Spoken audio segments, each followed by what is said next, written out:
Gracias por escuchar los mensajes de la Iglesia Bautista de Santa Ana. Para más información, visítenos en la web en santaanabaptist.org. El hombre de Dios debe ser fuerte y debe estar fuerte para poder cumplir su ministerio. Dice de nuevo ahí en el versículo 1, tú pues, hijo mío, dice, esfuérzate en la gracia que es en Cristo Jesús. Aquí Pablo, el apóstol Pablo, le habla a su hijo en la fe, Timoteo, que él debe esforzarse para poder cumplir su ministerio. La palabra esforzarse significa ser fuerte.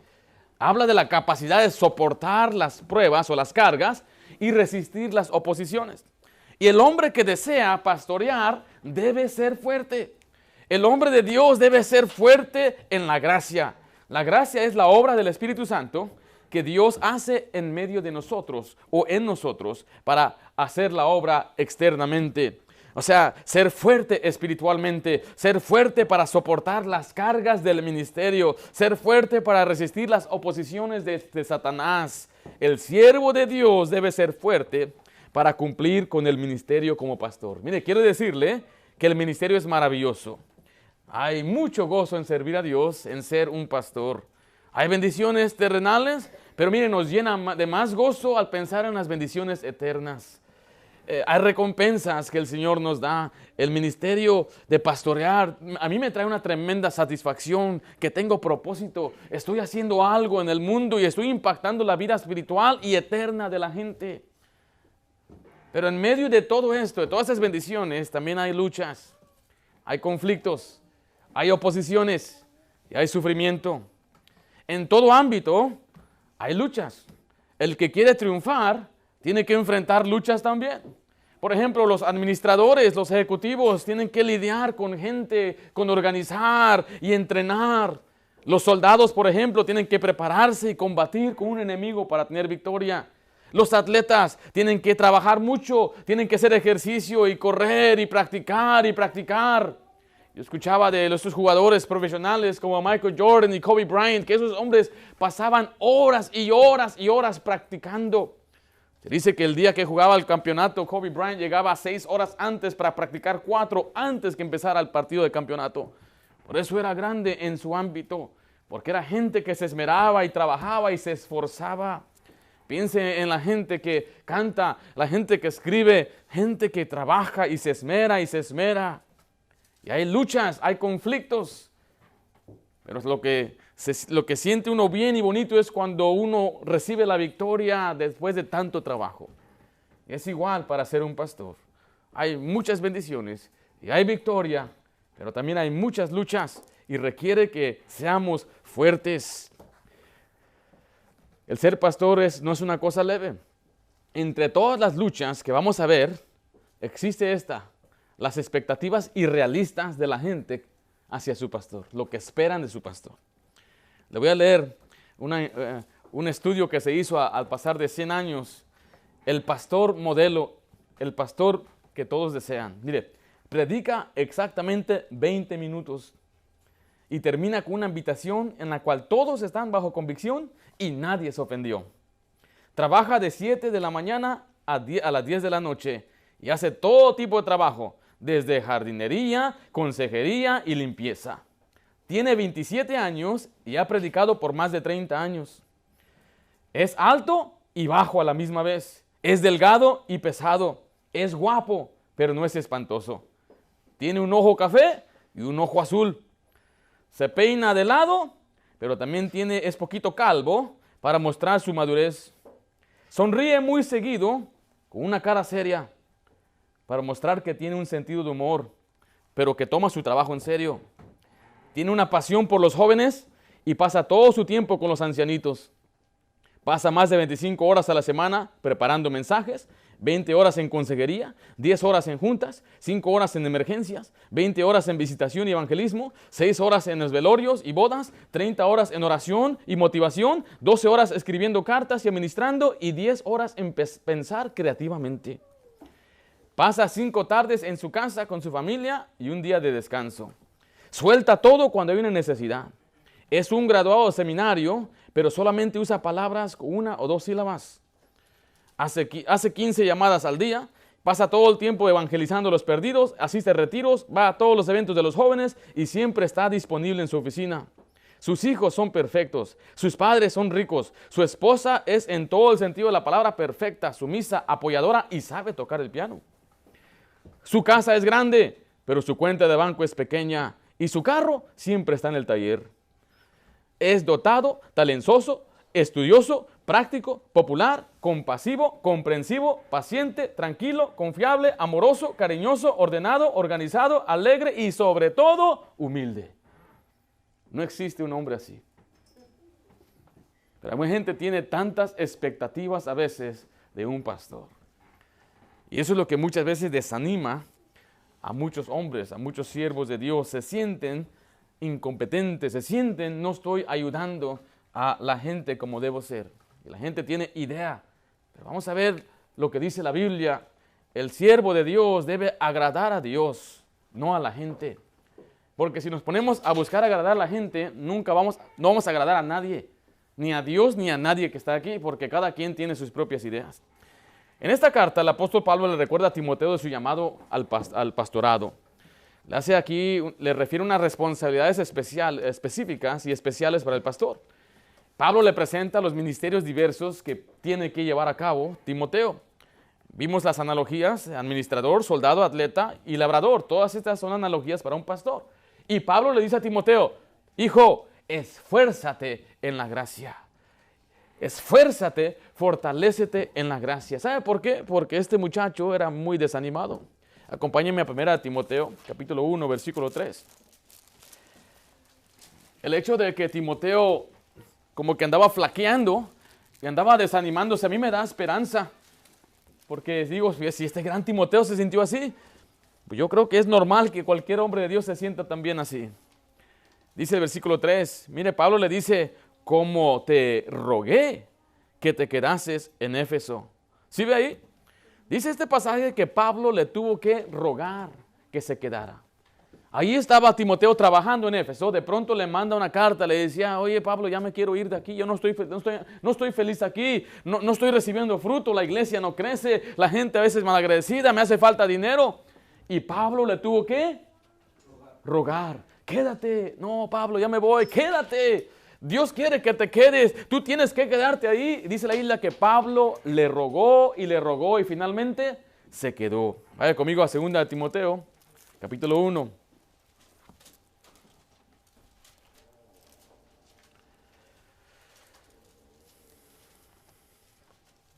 Dice el versículo 6, por lo cual te aconsejo que avives el fuego del don de Dios que está en ti por la imposición de mis manos. ¿Sabe qué implica este pasaje? Que se le fue el fuego.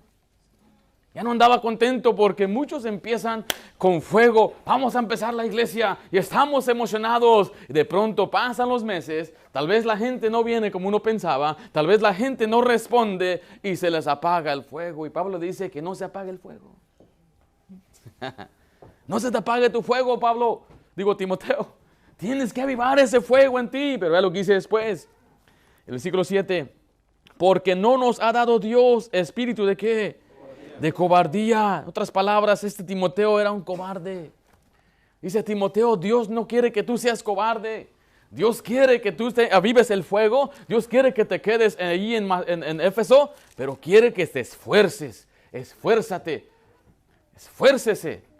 Yo quiero decirle, especialmente a hermano Cocina, que se esfuerce. Que se esfuerce en la gracia de Dios. Al empezar una obra, se requiere que sea fuerte y debe esforzarse. Vamos a ver entonces ahí en 2 Timoteo 3 verdades que van a ayudar a cualquier pastor, joven o que va entrando al ministerio a esforzarse y poder cumplir su ministerio. En primer lugar, vemos ahí que las fuerzas vienen de Dios. Se debe esforzar, pero esas fuerzas, ¿de dónde vienen? De Dios. Las fuerzas del hombre no son suficientes. No hay un hombre que sea suficiente fuerte o inteligente o capaz para llevar adelante el ministerio espiritual de Dios. Y Dios quiere que nos esforcemos en la gracia de Dios, porque las fuerzas vienen de Dios. Dice versículo 1, tú pues, hijo mío, esfuérzate. ¿En qué dice ahí? En la gracia, ¿que es en quién? En Cristo Jesús, mire, Dios nos da las fuerzas para el ministerio. 1 Timoteo 1, por favor. 1 Timoteo 1. Dios es el que nos fortalece, nos da las fuerzas, nos fortalece, nos da el esfuerzo. Versículo 12. Doy gracias al que, ¿qué dice ahí? Al que me fortaleció, a Cristo Jesús, nuestro Señor, porque me tuvo por fiel, poniéndome en el ministerio. Dice la Biblia que el Señor fortaleció a Pablo, le dio las fuerzas espirituales y lo puso en el ministerio. Las fuerzas vienen de Dios. Para hacer la obra de Dios necesitamos las fuerzas de Dios. La Biblia dice en Efesios 6:10, lo voy a leer: por lo demás, hermanos, fortaleceos en el Señor y en el poder de su fuerza. En 2 Timoteo 4:17, Pablo habla cuando él estaba solo y él dijo, y el Señor me dio fuerzas. Dios siempre le daba fuerzas a Pablo. ¿Sabe por qué? Porque las fuerzas de Dios nunca se agotan. Vaya conmigo a Colosenses, por favor. Usted necesita fuerzas, aún en su vida personal, para ser un padre, para ser esposo. Para ser un cristiano necesita las fuerzas de Dios. Le vuelvo a decir, aunque este mensaje se puede dirigir a un pastor, usted lo puede aplicar a su vida personal. Lucas 1:11, disculpe, Colosenses 1:11. ¿Estamos ahí? Dice, fortalecidos, ¿con qué cosa? Con todo poder, mire, conforme a la potencia de su gloria. Está diciendo, nosotros somos fortalecidos conforme a la potencia o el poder mismo de Dios. Dios nos da fuerza y poder porque Él es el que la da y su fuerza nunca se agota. Y Él le va a dar fuerza para toda obra.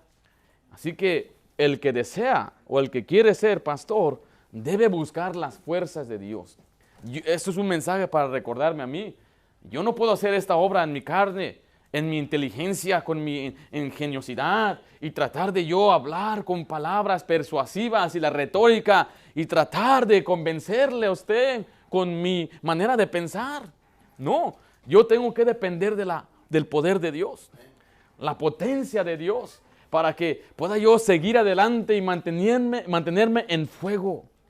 Hay muchos cristianos que se les va el ánimo por servir al Señor. Se les va las ganas. ¿Por qué? Porque no tienen fuerzas. Se les van las fuerzas. Y recuerde, las fuerzas vienen de Dios.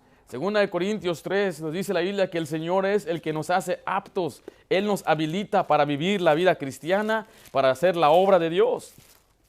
Usted debe aprender a depender de Dios, a caminar con Dios, leer su palabra. La Biblia dice que es poderosa, es viva y eficaz. Tenemos que andar en el Espíritu. El Espíritu nos da el poder, las fuerzas, el ánimo, el vigor espiritual para tener una vida fervorosa. Fervorosa significa con ánimo pronto, con diligencia. El cristiano siempre debe estar animado, movido, alegre, a lo menos que sea por alguna enfermedad, que no pueda moverse. Pero yo he visto algunos que son jóvenes con salud y están, no, muchachitos, I'm tired, estoy cansado.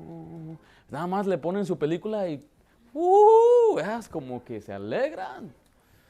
Usted debe llenarse del poder del Espíritu en la palabra. Ahí le dice, mis palabras son Espíritu en Juan capítulo 6. Hay un concepto muy erróneo del Espíritu Santo. El Espíritu Santo no viene por cantar, no. El Espíritu Santo te hace cantar. Es diferente. El Espíritu Santo viene por la oración y la palabra. La palabra es la que te da el motivo y la razón de después cantar, porque es una marca de uno espiritual, según Efesios y según Colosenses, cantando himnos y cantos espirituales en vuestros corazones, la Biblia, después de ser lleno del Espíritu Santo.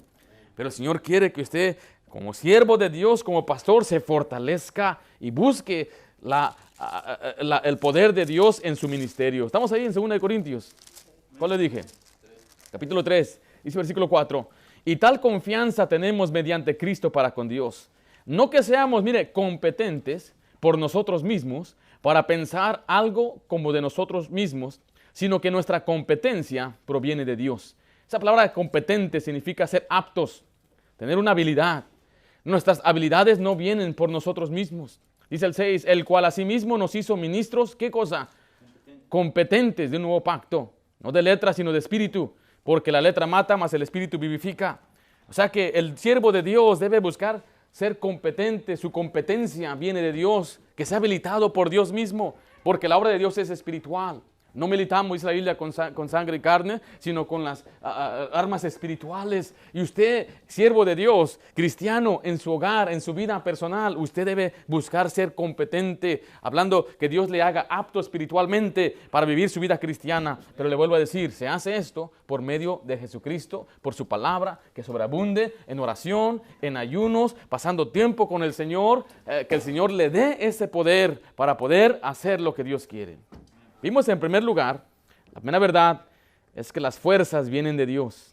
En segundo lugar, Dios nos da su gracia para permanecer fiel. Regresemos a 2 Timoteo 2. Dios nos da su gracia para permanecer fiel. La palabra gracia es una tremenda palabra, una tremenda doctrina en la Biblia de la gracia, incluyendo que somos salvos por gracia, pero también por gracia. La palabra gracia significa un favor o una ayuda espiritual que Dios nos da. En este caso es una fortaleza. 2 Timoteo 2:1, tú pues, hijo mío, esfuérzate, pero ¿en qué dice ahí? En la gracia que es en Cristo Jesús. La gracia nos ayuda a realizar su obra. Por eso tenemos que crecer en la gracia. El pasaje de este año que estamos enfatizando es, antes bien, creced en la gracia y el conocimiento de nuestro Señor Jesucristo. Uno debe estar constantemente creciendo en esa obra espiritual que el Señor tiene para nosotros. Dice ahí, ¿por qué? ¿Y por qué tengo que crecer? Bueno, su gracia nos va a ayudar a permanecer fieles. 2 Timoteo 2:2, ¿estamos ahí? Lo que has oído de mí ante muchos testigos, esto encarga a hombres fieles que sean idóneos para enseñar también a otros. Mire, aquí estamos hablando de una administración, la administración de la palabra. Ahora, voy a pedir a dos personas que me ayuden brevemente. Si me ayudan, ¿qué pasa si ustedes tres me ayudan? Bueno, sí, ustedes, vente. Ahora mire, el Señor le da el trabajo, la responsabilidad al pastor para poder repartir la verdad o administrar la verdad, dársela a otra persona. Entonces, mire, el apóstol Pablo viene y le dice a Timoteo, Timoteo, lo que aprendiste de mí, se lo vas a enseñar a hombres fieles. Entonces ahora ya le dio la administración de la verdad. Vamos a suponer que esa es la verdad. Sí es la verdad. Te doy la verdad, Timoteo. Ahora, pero tú, Timoteo, tienes que enseñarle a otro la verdad para que él le enseñe a otro la verdad. Tú ya le pasé la verdad a Timoteo y Timoteo se encuentra un discípulo y le da la verdad y lo entrena. Entrénale, hermano. Qué tremenda bendición, ¿eh? Después de entrenarlo, él está ya listo para administrar la verdad y enseñársela a otro. Dale la verdad. Dásela, hermano. No la detengas. Suéltala pues. Ahí está. Entonces en este pasaje vemos a 4 personas. ¿Sí vemos ahí? Entonces ese es el trabajo del pastor y lo que necesita, según el pasaje, esforzarse en la gracia para poder administrar la verdad. Para poder dar la verdad. Gracias. Pueden sentarse. El siervo de Dios es llamado un administrador y necesita la gracia, la fortaleza de Dios para hacer esta obra. Pero después vemos ahí, 2 Timoteo 2:3, ¿estamos ahí? Dios necesita que Dios le dé gracia para sufrir. Versículo 3, ¿estamos ahí? Tú pues, ¿qué dice? Sufre penalidades como buen soldado de Jesucristo. Mire, el soldado que entra en batalla está consciente que hay dolor en la batalla. Hay dolor por andar corriendo y marchando por muchas horas, por cargar el armamento, sus armas, pero también hay dolor cuando hay conflicto con el enemigo. Y dice la Biblia aquí que el siervo de Dios tiene que estar dispuesto a sufrir. Sufrir, y nuestra batalla es espiritual. Y quiero decirle que no hay ni una batalla fácil. Sufrir es parte del ministerio. Alguien dice, pues ¿qué nos puede ser más fácil el ministerio? No, Señor. La Biblia dice que el ministerio requiere sufrimiento. Y por eso mejor muchos abandonan. Están muy dolidos. Los maltrataron, los decepcionaron, enfrentaron una tremenda prueba, sufrieron mucho y decían, mejor lo abandonamos. Yo personalmente conozco pastores que están ya por tirar la toalla. Muchos ya se han ido, ya tienen planes de dejar su iglesia para irse a otro lugar. ¿Por qué? Porque no aguantan el sufrimiento. Pastor, dice, ¿usted sufre? Que si yo sufro. ¿Quieren que les diga la verdad? ¿No? ¿O quieren que se les pinte bonito nada más? Mire, hay luchas personales. El enemigo nos quiere desanimar. Una de las armas más grandes de Satanás es el desánimo. Y quiere desanimar. Mire, si desanima al siervo de Dios, viene sin poder, viene sin palabra, viene sin ánimo. ¿Qué va a pasar con su congregación? El enemigo nos quiere hacer resbalar y caer en el pecado. Siempre manda tentaciones, siempre anda ahí tratando de insinuar o seducirnos para que caigamos en pecado. El enemigo ataca el matrimonio, el enemigo ataca la familia. Usted vea en la Biblia grandes hombres de Dios como Samuel, como David, como Satanás no pudo con ellos, fue contra sus hijos. Los hijos de Samuel, mal ejemplo. Los hijos de Elí, mal ejemplo. Los hijos de David, mal ejemplo. No pudo con el santo de Dios, pero siempre Satanás va después tras de sus hijos. Y quiere desanimar muchas veces a los siervos de Dios. Cuando un hijo se desvía, cuando un hijo no va a la iglesia, cuando un hijo se entrega a un vicio. Me contaba un pastor, amigo, decía que él a los 13 años se fue de su casa. Y su papá tuvo que entregar el ministerio. Y él pasó y dijo, hermanos, mi hijo se fue de la casa, no se sujeta. Yo estoy descalificado para ser pastor. Y él tuvo que entregar el pastorado. Y él dice, ahora después, él es pastor, después ya. Dice, no sé, dice, tengo mucho dolor, mucha carga, dice, porque mi papá tuvo que dejar el ministerio por mi culpa. Hay mucho desánimo a causa a veces de los hijos. Y muchas veces los hijos de pastores son muy criticados. Hablan muy mal de ellos. Una vez estaba yo trabajando en la construcción. Yo soy hijo de pastor. Y me decía uno, los PKs, preacher's kids le dicen, los pastor's kids, ya ni siquiera le dicen los hijos de pastor, los PKs. Los iniciales.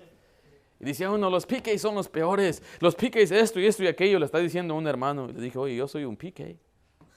Se me quedó mirando así, ¿en serio? Sí. Y yo no soy nada de lo que tú dices. No soy perfecto, pero no soy nada de lo que tú dices. Cuando alguien le decía yo, cuando alguien quiere criticar a un hijo pastor, pues veme a mí. Yo soy un pastor también.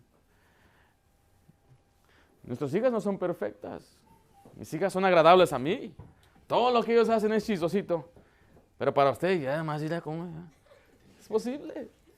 Cada quien sus hijos, ¿no? Pero para mí son las mejores en el mundo. Son las más bonitas. Hasta cuando se enojan son bonitas. Hasta cuando son berrinchudas.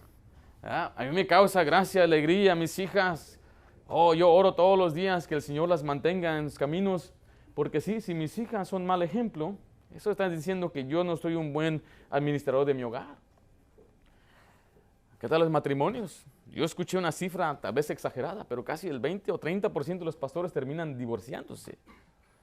Porque se pelean tanto en las cosas en el ministerio y muchos hombres lamentablemente sacrifican su familia en el altar del servicio.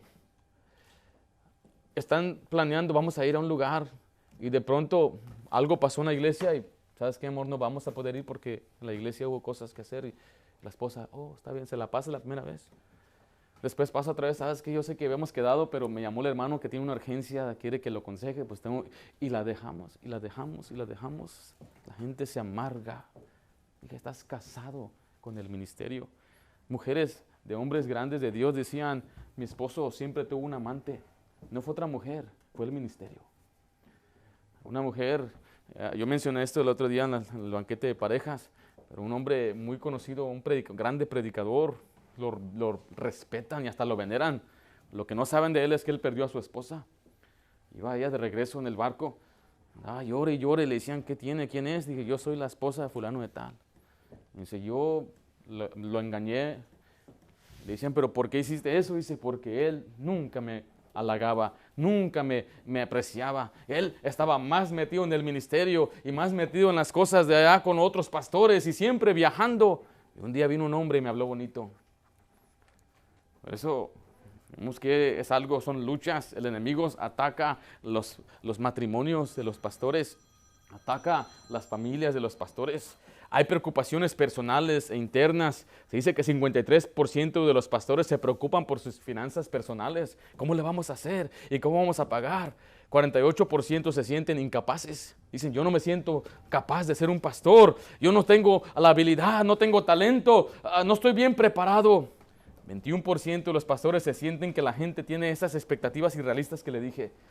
Que la gente nunca está satisfecha con ellos, nunca está contenta, nunca hace nada bien. Hay luchas después en la iglesia. Y muchos pastores se desaniman por estas cosas. ¿Cómo qué? Como conflictos y críticas entre los miembros. Ay, que este hermano no se habla con aquel, y que aquel aquello, y andan ahí haciendo sus grupos. Miembros que después dejan la iglesia, eso desanima a muchos pastores. Ya me voy, pastor, y se van. La asistencia tal vez declina. Antes venía tanta gente, se llenaba el auditorio y de pronto nada más la mitad. Y ahí muchos se desaniman por eso. A veces hay conflicto aún dentro del liderazgo de la iglesia. Hay presiones entre las iglesias y la familia, como le había dicho. Está partiendo su vida en dos en tratar de atender a la familia y la iglesia. Siente que tiene que mantener cierta imagen delante de los miembros. Hija, pórtate bien porque te están mirando. Tú eres hija de pastor y más vale que te portes bien porque si no, te estás haciendo que yo me mire mal. Qué feo es eso, ¿no piensa usted? Todos esos son conflictos que vienen a la vida de un pastor. Eso no viene con una persona que trabaja en un restaurante o un banco o en alguna compañía, porque a nadie le importa su vida privada, ¿sí me explico? Pero la vida del pastor es una vida pública. Dicen que vive en una pecera o una casa de vidrio, donde todo el mundo nada más está. ¿Y ahora qué va a hacer? ¿Y ahora cómo va a actuar? ¿Y ahora qué va a decir? ¿O no? ¿No es así? Presiones financieras en la iglesia. No entraron ofrendas. ¿Cómo vamos a pagar la renta? ¿Cómo vamos a pagar esto? Tal vez problemas que no tenemos espacio, no hay estacionamiento, el edificio es muy viejo. Y muchos de los pastores después abandonan. Ahora, yo no estoy desanimado. No piense que yo me desanimo. No, Señor. Todo esto lo aprendimos. Yo lo aprendí antes de venir aquí. Y cuando las cosas sucedieron, hasta como que me alegro. ¿Ves? Porque cuando Satanás ataca es porque las cosas van bien. ¿O no piensa usted? Satanás no ataca cuando las cosas van mal. Usted solo se está matando, uno solo se está echando a perder. Pero Satanás nada más viene cuando va un jugador de fútbol americano, va hacia el lado del sentido correcto, a él lo quieren parar. Pero a veces estos muchachos se nortean y no saben dónde están y están corriendo hacia el sentido opuesto y ni quien los pare. Porque ellos solitos se están echando a perder. Ahora, yo tengo que mantenerme siempre animado, buscando al Señor. Cuando hay problemas, pues ¿sabe qué? Vamos a echarle más ganas. Cuando haga falta finanzas, vamos a orar más. Cuando hay un problema entre las familias, vamos a orar por ellos, vamos a ayunar, vamos a tratar de hacer la paz. Pero desanimado, oh, no, Señor, todavía no ha llegado eso. El día que eso suceda, tengo que ayunar más. No les voy a dejar saber, pero yo tengo que orar más. Voy a buscar más de la gracia de Dios para que el Señor nos ayude a sufrir. ¿Está dispuesto a sufrir, hermano Cocina? Sí, pastor. Amén. Que desea ser pastor, ¿está dispuesto a sufrir? ¿Está dispuesto a obedecer? Necesitamos gracia para obedecer. 2 Timoteo 2:5. 2 Timoteo 2:5. Dice, y también el que lucha como atleta no es coronado, sino lucha, ¿qué dice ahí? Legítimamente. Mire, este principio nos enseña que Dios tiene una manera de hacer el ministerio. O sea, imagínense que nuestra meta es que levantemos una ofrenda para un misionero, un ejemplo. Y usted dice, pues no tengo dinero, y para tener dinero, pues voy a ir a robar. Es para Dios. ¿Ya? Usted diría, es para el Señor. Dice el Señor, no. Eso es luchar, eso no es una manera legítima. ¿Sí me estoy explicando? Entonces, hacer la obra de Dios con manipulación o tratar de quebrar las reglas que Dios nos ha dado como pastores, eso tampoco va a ser bendición. Por ejemplo, le vuelvo a decir, si un pastor está descalificado por algo que hizo moralmente, pero todavía está en el ministerio, y todavía está predicando, y la gente está siendo salva, y la gente está siendo transformada, según este pasaje, y 1 Corintios capítulo 3, y otros pasajes, esa persona está eliminada. Cuando llegue al cielo, cero recompensa para esa persona. Pero yo trabajé en el ministerio y gané muchas almas, y muchos vinieron a la iglesia. Luchaste de una manera que no fue legítima, y no vas a ser coronado. Aunque mucha gente sintió la influencia y el amor, y creció, dice Dios, está bien, pero tú no luchaste legítimamente. O sea que necesitamos la gracia de Dios para obedecer, hacer las cosas como Dios quiere, para que después Dios nos dé esa recompensa. 2 Timoteo 2:6 nos enseña que necesitamos la gracia para la obra de Dios, para trabajar. El ministerio es trabajar. Dice ahí el versículo 6, el labrador. ¿Sí vemos ahí el labrador? Labrador implica un obrero, trabajador, un siervo. Y necesitamos gracia para trabajar en la obra de Dios. ¿Cómo qué, pastor? Bueno, en 2 Timoteo 2:15 al 18 nos habla de ser estudiosos. Obrar en el ministerio es estudiar la palabra de Dios Pero dice el versículo 24, 2:24, ¿estamos ahí? Porque el siervo del Señor no debe ser contencioso, sino amable para con todos. Después, ¿qué dice, hermanos? Apto para enseñar. Entonces, la obra de Dios mayormente es de enseñar. Y Dios nos va a dar la gracia para poder trabajar y enseñar como Dios quiere. Según Timoteo 2:19, vemos que el Señor nos da gracia para la santificación, o sea, las fuerzas para mantenernos santos. ¿Estamos en el 19? Pero el fundamento de Dios está firme, teniendo este sello. Conoce el Señor a los que son suyos. ¿Y qué dice después, hermano? Y apártese de iniquidad a todo aquel que invoca el nombre de Cristo. El Señor quiere que nos apartemos del pecado, pero eso se hace esforzándose en la gracia. Mire lo que dice después. Pero en una casa grande no solamente hay utensilios de oro y de plata, sino también de madera y de barro, y unos son para usos honrosos y otros para usos viles. Así que si alguno se limpia estas cosas, mire, será instrumento para honra, santificado, mire, útil al Señor y dispuesto para toda buena obra. Después dice el 22, mire, huye también, ¿de qué cosa? De las pasiones juveniles. Mire, este pasaje nos indica que Dios no quiere que el hombre de Dios se ande metiendo en fornicación y perversión.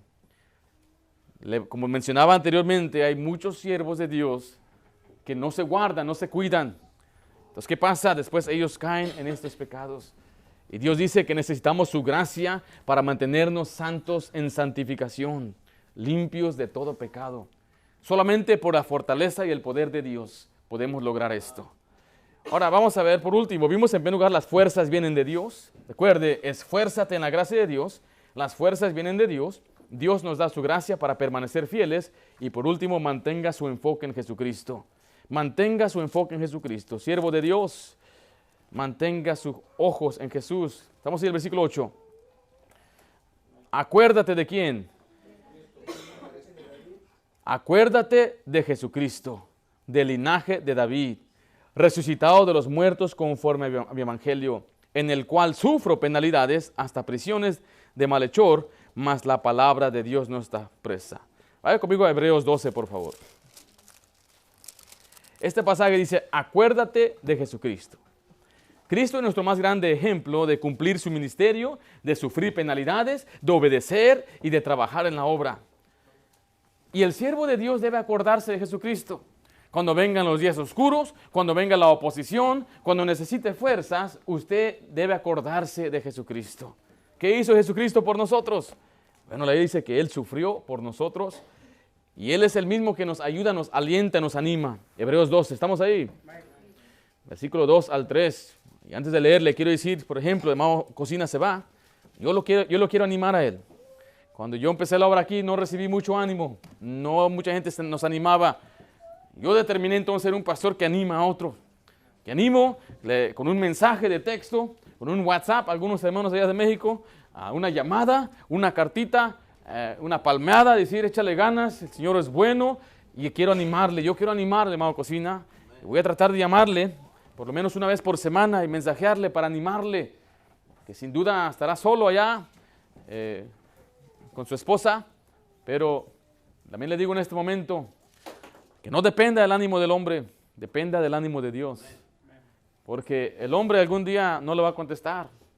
A veces el hombre no le va a poder el ánimo que usted no le va a dar el ánimo que usted necesita, pero Dios, Él nunca nos va a desamparar. Hebreos 12, 2 al 3 dice, puesto los ojos en Jesús, el autor y consumador de la fe, el cual, por el gozo puesto delante de él, mire, sufrió la cruz, menospreciando el oprobio, y se sentó a la diestra del trono de Dios. Mucha gente tiene la idea que Cristo no quería ir a la cruz. Que él decía, Señor, Padre, pasa esta copa, no quiero ir a la cruz. Pero eso no es lo que la Biblia enseñaba. Y muchos decían que era pobrecito Jesús, que él murió. Cuando Jesús iba a la cruz, ahí le dice que unas mujeres lloraban. Y él le dijo, no lloréis por mí, llorad por ustedes, por vosotras. Y este pasaje nos dice que había un gozo puesto delante de él. Él estaba pensando en todas las almas que iban a ser salvas, en toda la gente que él iba a perdonar. Y él decía, yo quiero morir en la cruz porque yo quiero ver a mucha gente salva.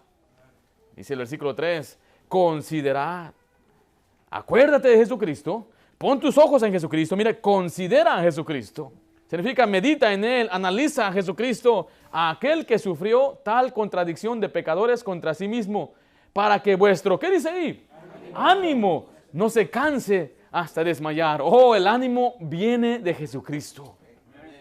Yo no me voy a cansar de repetirle y decirle, no importa cuál problema usted esté atravesando, cuál carga usted lleva, el Señor siempre tiene ánimo para darle a usted. El Señor siempre tiene fortaleza. O sea que el siervo de Dios, cuando se encuentre en tiempos difíciles, no debe desanimarse y quejarse con su esposa, quejarse con los miembros, quejarse con otro pastor. Mejor vaya a Cristo. Y usted analice y observe a Jesucristo, su vida, estudie los evangelios y usted aliéntese con Cristo Jesús. Muchas noches, oh, el Señor me ha alentado. Muchas mañanas me levanto y pienso, ¿qué será de este día? Y abro el Salmo y todos los salmos hablan de Jesucristo. Toda la Biblia habla de Jesucristo. Oh, y el Señor nos da gozo.